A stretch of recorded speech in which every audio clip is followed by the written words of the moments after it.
Alrighty then, night number 2 of Horrorfest action. On this episode, we're taking a brief pause from possessed dolls to take a look at the Nun.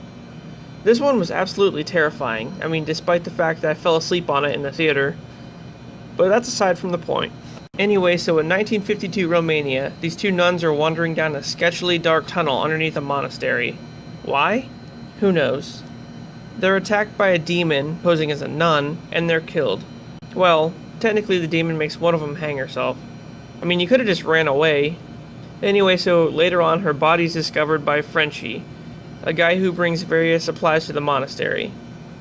He notifies the Vatican, and then they send Father Burke and Sister Irene to investigate.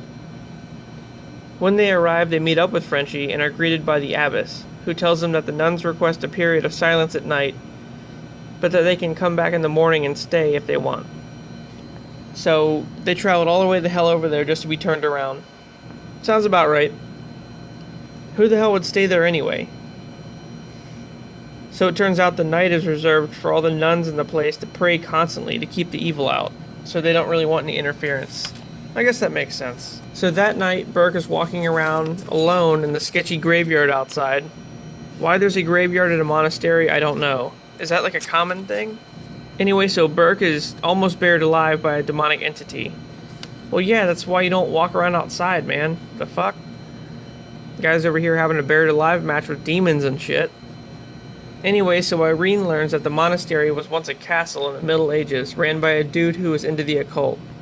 He summoned a demon through a rift in the catacombs underneath the building. Yeah, that makes sense. It took a bunch of Christian knights to seal the demon down there using a vial of the blood of Christ. I don't know if this is like a literal blood of Christ or like some kind of metaphor. I'm just gonna go ahead and say it's a literal vial. And then eventually, when World War II hit, bombings fucked it all up and then released the demon again.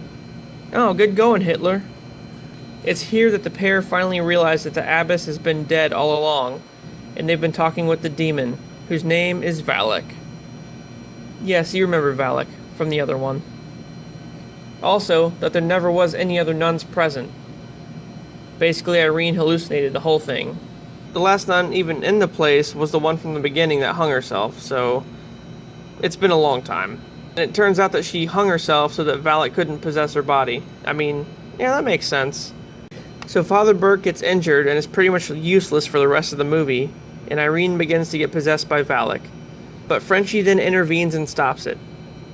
Valak starts to drown Irene, and then she spits the blood of Christ in its face. Oh god, she literally put that shit in her mouth? Valak then gets banished and the rift gets sealed. Frenchie tells him that his real name is Maurice. It's here that we notice Valak has actually possessed Maurice, and it wasn't banished at all. Cut to 20 years later in Massachusetts, Carolyn Perrin is watching footage of the Warrens exorcising Maurice at a university seminar, which leads into the events of The Conjuring. Well, there you go, guys. That one was just crazy. People drinking vials of sketchy blood and fucking demon nuns and all kinds of shit.